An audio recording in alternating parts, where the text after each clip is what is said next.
Just ahead on CTV News. Disability advocates are calling on the Prince George's County Council for an increase in funding. I'm Jonathan Hunter. Coming up, I have details on why they believe this funding is so crucial. And the county council is making efforts towards affordable child care. Child care in this county can cost $1,200 to $2,000 a month, which is literally rent or a mortgage. Plus, it's National Work Zone Awareness Week, and we're here to give you some tips on how you can stay safe going through a work zone. I'll have that story coming up on CTV News. These stories and more on CTV News, starting now.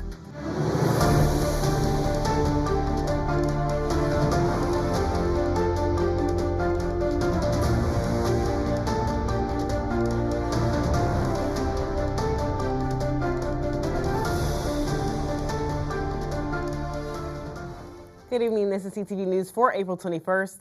I'm Michaela Newton. Thanks so much for joining us. Our top story tonight, several disability advocates rallied this afternoon calling on the Prince George's County Council for an increase in funding. They say this money is crucial when it comes to supporting those who work with people with disabilities. Our Jonathan Hunter attended the rally and has more. Show me the money. Show me the money. Outside the Wayne K. Curry Administration Building, those chants could be heard loud and clear.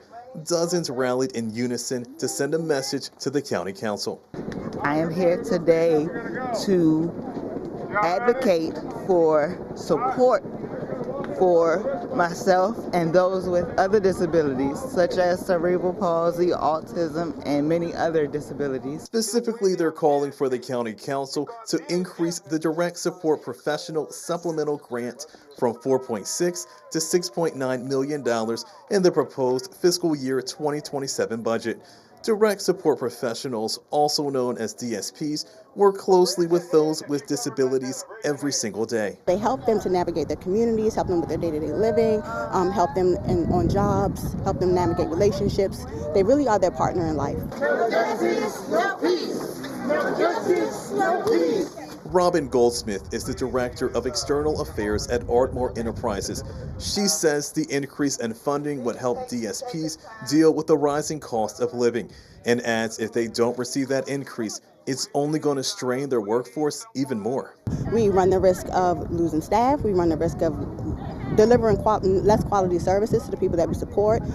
When we don't have enough staff, then their people aren't able to get out into the community. Nina Wilson has cerebral palsy and relies heavily on her DSP, so she believes the funding is important.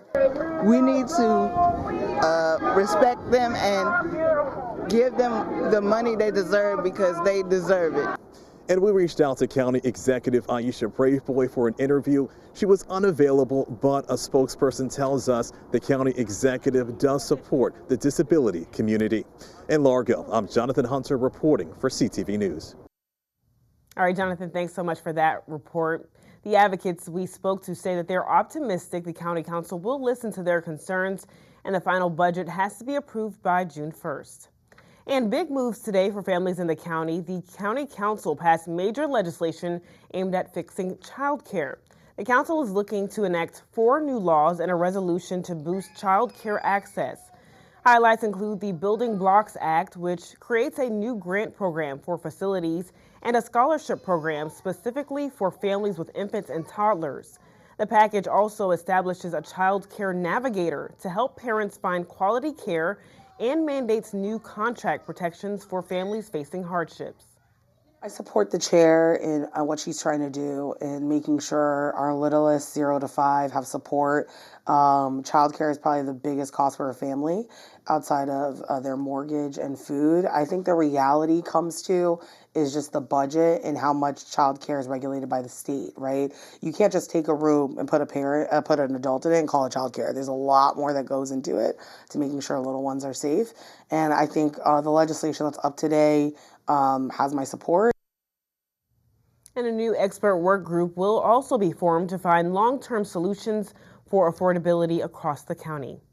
Meanwhile, Council Bill 17 was enacted today and would help fund child care initiatives, but some people aren't happy with the legislation. The bill would establish specific use and occupancy permit fees for certain types of businesses, with the revenue going into a new quality of life improvement fund.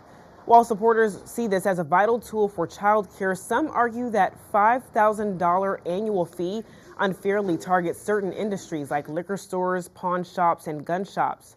We spoke with Council member Sidney Harrison, who opposes the bill.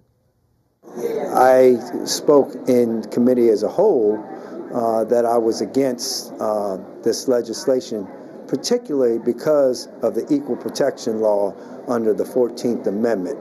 This is a very controversial way to actually do this, and it creates a problem that probably would end the county up in court by a bunch of businesses suing the county. And that bill was enacted today, 9-2. A suspect is in custody for a fatal shooting in Temple Hills earlier this month. On your screen is 33-year-old Polo Shaw, who is charged with the first and second degree murder of 39-year-old Darian Ragland. The shooting happened on April 10th at the 4700 block of Branch Avenue, and according to the investigation, Ross shot Ragland during a road rage incident. Officers later found Ragland suffering from trauma in his car, where he later died. Shaw is being held on a no-bond status.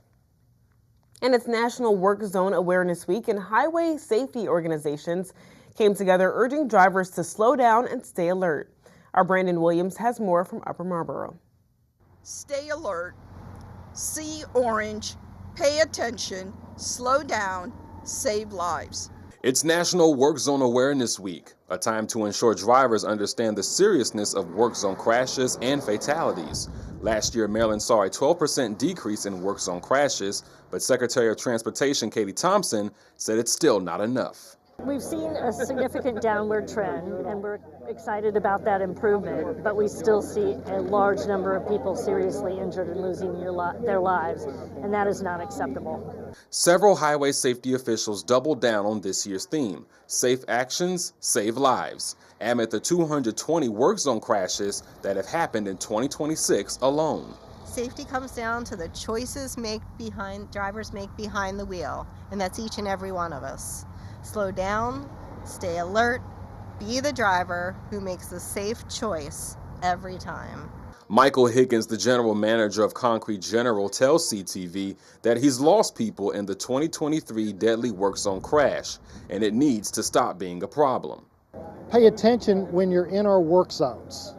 There are people that are just on the other side of whether it's a drum or a cone or a concrete barrier, and they have no protection against someone in a 2, 3, 4, 8,000 pound vehicle coming into the work zone. According to Lieutenant Governor Aruna Miller, the passing of the Road Workers Protection Act of 2024 has helped in the efforts, which expanded automated speed enforcement, created tiered penalties for dangerous speeding, and doubled the fines when workers are present. Many of the highway safety officials that spoke today are echoing the same message. Eliminate distractions while you're behind the wheel and make sure that you are using extra precaution while going through a work zone.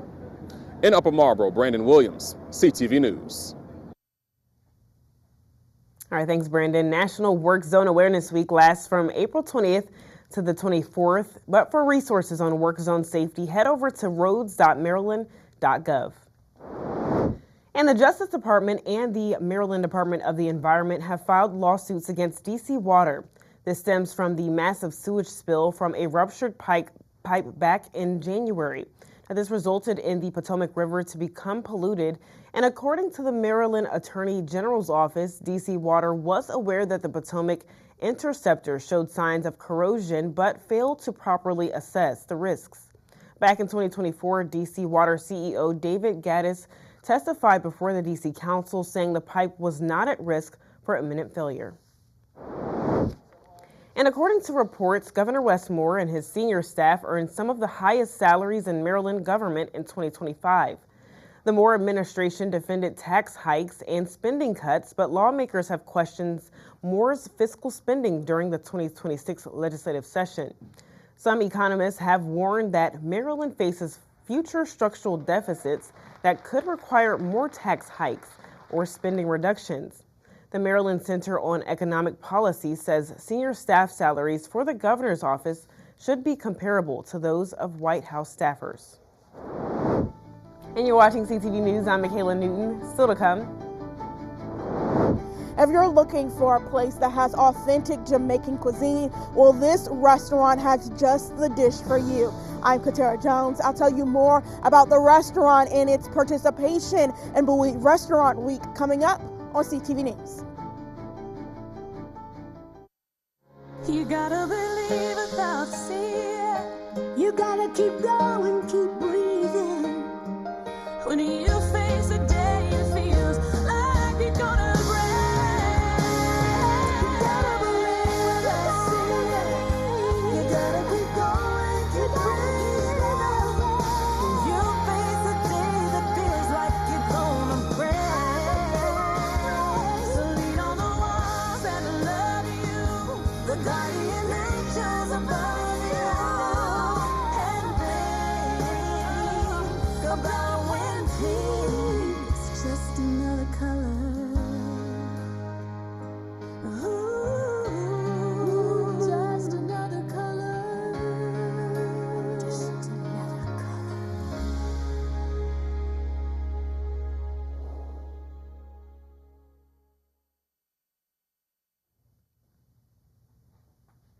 Welcome back. Maryland is taking a big swing at improving classrooms by coaching the teachers. State Superintendent Dr. Carrie Wright says the state is now hiring more than 60 instructional coaches, aiming to have them in classrooms by this fall. The plan targets schools with lower scores on the Maryland Comprehensive Assessment Program and higher numbers of conditionally licensed teachers. Wright says these coaches will work side by side with teachers to quickly strengthen reading and math instruction, not evaluate them. Officials say early success in Prince George's County is driving the push statewide. And some students in Bowie had a chance to ditch the books for a little bit and get down in the dirt. This was all a part of Northview Elementary School's Earth Day tree planting event on Monday. The school was selected to be the first school to take part in the Maryland Schoolyard Forest Program, which has an overall goal to get 5 million trees planted by 2030. The state initiative will work with local school districts like PGCTV to get trees planted. We're dealing with a changing climate because of our actions, and trees are one of the best things we can do to reduce the negative impacts of climate change, to absorb carbon, to help cool our planet. We're teaching the children. At the same time we're planting these trees, we're teaching children all about climate, all about climate education. We're teaching them to take it seriously about protecting this environment. And the students planted 30 trees across school grounds. And Governor Wes Moore has announced the state acquisition of Laurel Park in a $48.5 million agreement. The 229-acre park will be redeveloped into a best-in-class horse training facility, securing the future of Maryland's multi-billion-dollar thoroughbred racing industry. This venture is expected to save the state an estimated $26.3 million in construction costs by utilizing existing infrastructure for horse stalls rather than building new stables at Pimlico. And the Maryland budget has allocated $18 million for a soccer stadium and mixed-use project at the University of Maryland.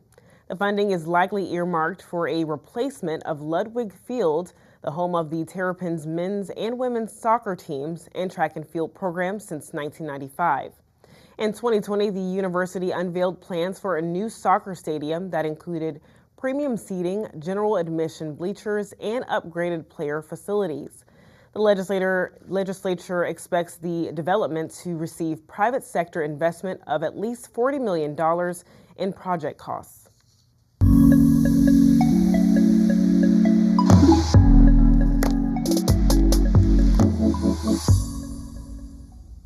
And Bowie Restaurant Week kicked off yesterday, and throughout the week, we will be stopping by participating restaurants. Today, CTV's Katara Jones takes us to Shantu Togetherness, where the flavors are bold and the dishes are delicious.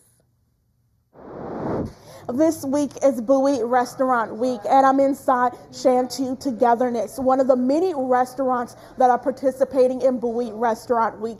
And I had an opportunity to speak with the owner, Sean Demetrius, who said he wanted to bring the food he grew up eating in Jamaica right here to Bowie.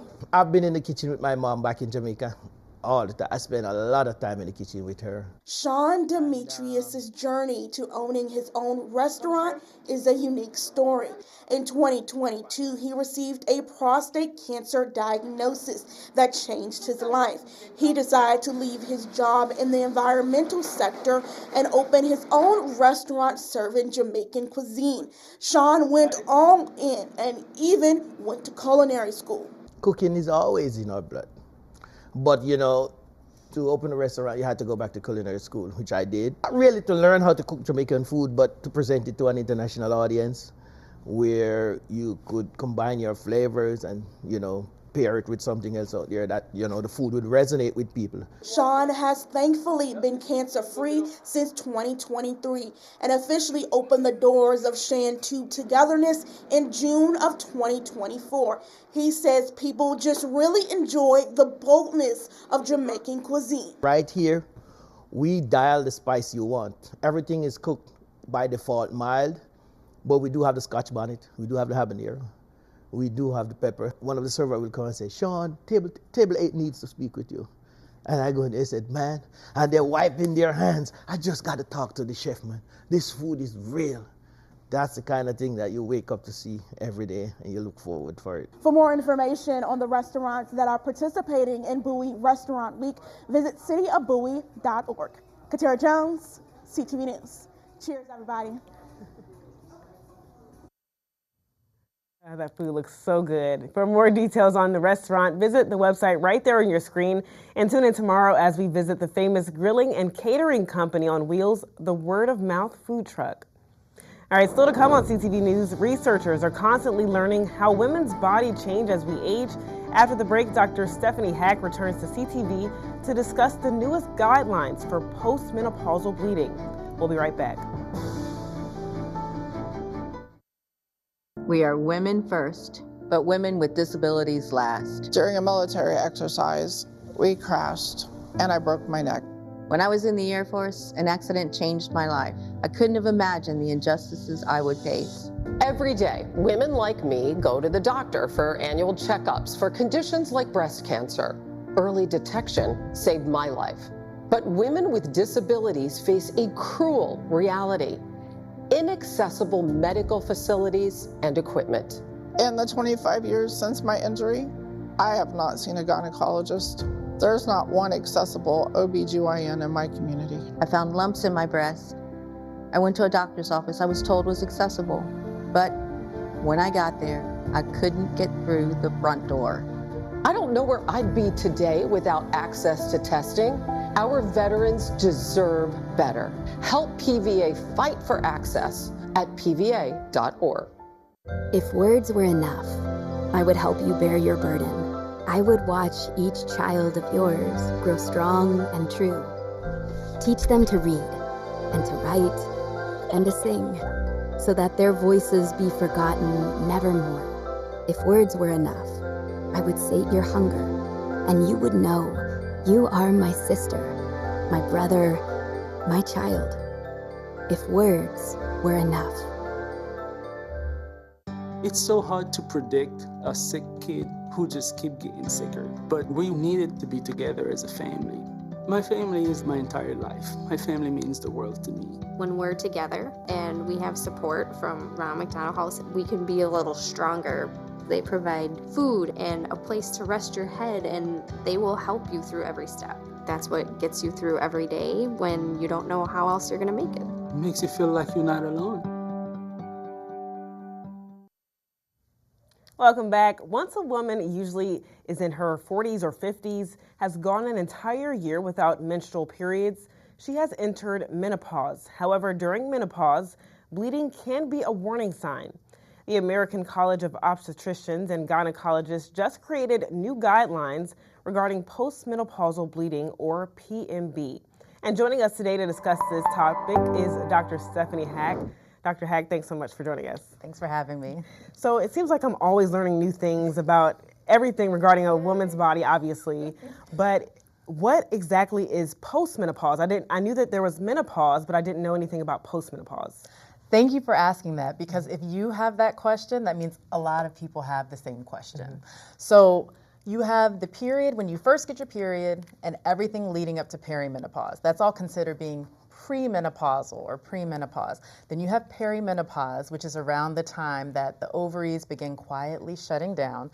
Then you go through menopause, which you know a year later, so after 12 months of not having a period, you can look back and say, oh, I went through menopause. And then that period after that year is called postmenopause. Gotcha. So informative. So then, unfortunately, there's postmenopausal bleeding. Is that something that's normal, or is it something that's not supposed to happen? It is not supposed to happen. So it's not considered normal, although it can be common. Sometimes we have conversations with people about just because something happens, because it's common, doesn't mean it's a normal thing. It's something that needs to be investigated. Gotcha. And why should women not ignore it? What are some of the signs that they're looking for, and when should they go to the doctor? Any postmenopausal bleeding that you've had, you've gone a year without having a period, and then you look and you see some bleeding, and sometimes a woman might say, oh, I had my period, and that's not your period. So there are a number of things that can cause postmenopausal bleeding, but the one that we are most concerned about is something called endometrial cancer. That's cancer of the uterus, specifically the lining, the inside of the uterus. Yeah, I was going to ask, does that mean cancer when it comes to the bleeding, or could it be anything else other than cancer? Definitely. Cancer is not the most common reason, but it's the most concerning one. So there are other things like the vaginal tissue also thins out as women age, and so it becomes more fragile, and then that can lead to bleeding. There is something called polyps, which are like almost like little skin tags. They can be on the cervix, or they can be also inside the uterine lining, and those can cause bleeding as well. But the most concerning thing is cancer. Yeah, and now doctors are recommending an ultrasound or a biopsy for women with postmenopausal bleeding. Tell us a little bit about, should they get one or both? Sure, so previously the guidelines said if a woman had certain risk factors or didn't have any risk factors, you could do an ultrasound. And they would do that ultrasound. It's called a transvaginal ultrasound. They'd look at the uterus and the lining. And if the lining was thin enough, then they'd say, okay, you don't need a biopsy. But now we're recognizing that doing it that way missed cancers in many women, especially Black women.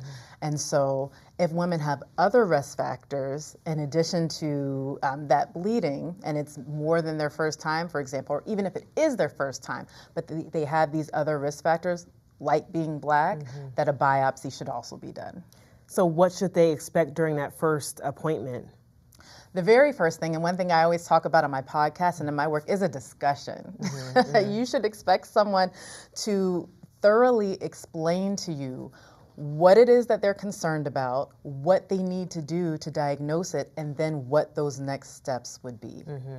And so how can women advocate for themselves? We always talk about women advocating for themselves when they go into the doctor, especially Black women. So what exactly should they do when it comes to advocating for themselves? One thing that I always want to stress is we need to normalize asking questions.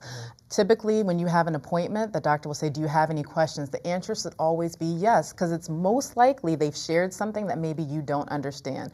So advocate for yourself by asking questions. And then also know if you're someone who has a hard time doing that, and bring someone with you. We're often very tight-lipped about our medical conditions and our diagnoses, but sharing that with a loved one who can come with you and answer any additional questions and just help you remember and make sense of it is also a good way to advocate for yourself. Yep. And what are the next steps if a biopsy does show up abnormal? Typically what's done then is you're going to get referred. So if you had a biopsy and it came back concerning for cancer, you may get referred, or if it's not specifically cancer but there's a concern for something, then it might be recommended that you have a more thorough procedure, so a more thorough biopsy. That's something that we typically do in what's called a hysteroscopy in D&C, where we put a camera inside the uterus to actually look and see, and then we can do a targeted biopsy and remove additional tissue. So that procedure, but if there's a concern specifically for cancer, you'd get referred to like a GYN oncologist. Awesome. Thank you so much for joining us again today. Thanks for having me. And for more information on Women's Health and Dr. Hack's podcast, visit ladypartsdoctor.com. And while you're here, Dr. Hack, we want to thank you so much for being our first and official in-house doctor for 1 year and for helping so many women in Prince George's County and beyond. And we have a little gift for you, just something small. So we know you love purple. You always come in with your purple, so we have some purple flowers for you. Oh my gosh, thank you so much. Thank you so much. Sweet. Yes, you're Thank always you. bringing so much, information to us and our audience and viewers. So thank you so much. Thank you for giving me an opportunity to do that. Yeah, absolutely. Thanks so much. All right, don't move. Simon Buggs is next with our Tuesday Sports page. Stay right there, sports fans, because I have a recap for you on the Frederick Douglass and Fairmont Heights High School baseball game from yesterday. And could the Eagles take down the Hornets to keep their undefeated season alive? Well, find out after the break. You've been diagnosed with type 2 diabetes. You have to carefully monitor your health for the rest of your life, and you have an increased risk of developing cardiovascular disease. Cut. Type 2, take 2. Action. You've been diagnosed with a new purpose, to fight for the amazing life you made for yourself, to look that risk of heart disease square in the face and say, no, not me. You've been given a new opportunity to live. Get started at NoDiabetesByHeart.org.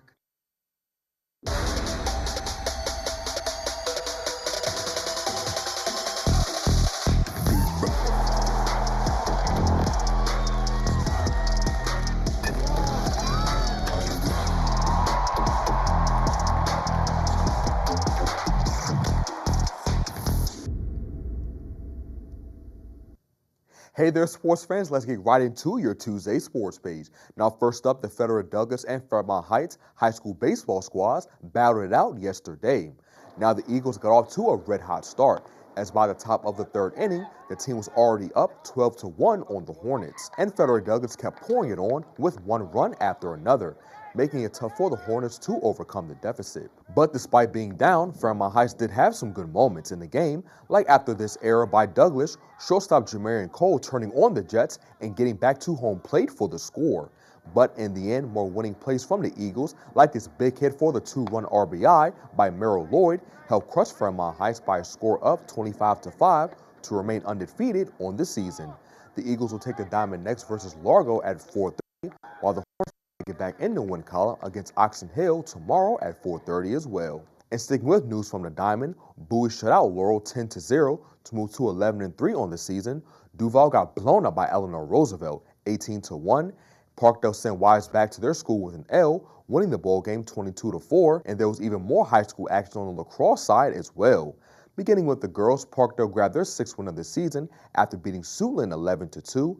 CMIT North shut out Fairmont Heights 6-0, and finally Flowers routed Frederick Douglass 13-4. And moving on to the boys, Gwynn Park took down Oxon Hill 9-5.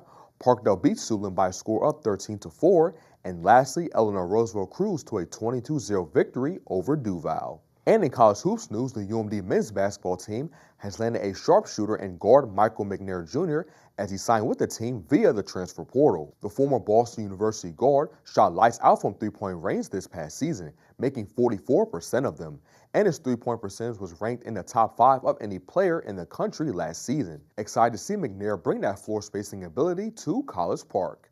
And in minor league baseball news, the Chesapeake Bay Sox will be in action tonight against the Akron Rubber Ducks. The game starts at 6:35, and the Bay Sox Major League affiliate in the Baltimore Orioles will take the diamond against the Kansas City Royals for Game 2 of the series. First pitch is at 7:40. And that wraps up your Tuesday sports page. Simon Buggs, CTV Sports. All right, thanks, Simon. Let's check out our 3-day weather forecast. Tonight will be cloudy with wind speeds around 9 miles per hour. Tomorrow we'll have a high of 71, but showers are expected before 2 p.m. Thursday it'll be sunny and we warm up to a high of 78. And Friday it'll be 78 degrees, but expect rain after 2 p.m. And for our community calendar tomorrow afternoon, in celebration of National Poetry Month, check out the Prince George's Laureate Naming and Awards Ceremony. The celebration will include a finalist competition and showcase the county's extraordinary literary talent of all ages. This event takes place from 5 to 7:30 p.m. at the Oxon Hill Branch Library. For more information, contact 301-839-2400. And that's all the time we have for CTV News. Thanks so much for joining us. We'll see you again tomorrow. Have a good night.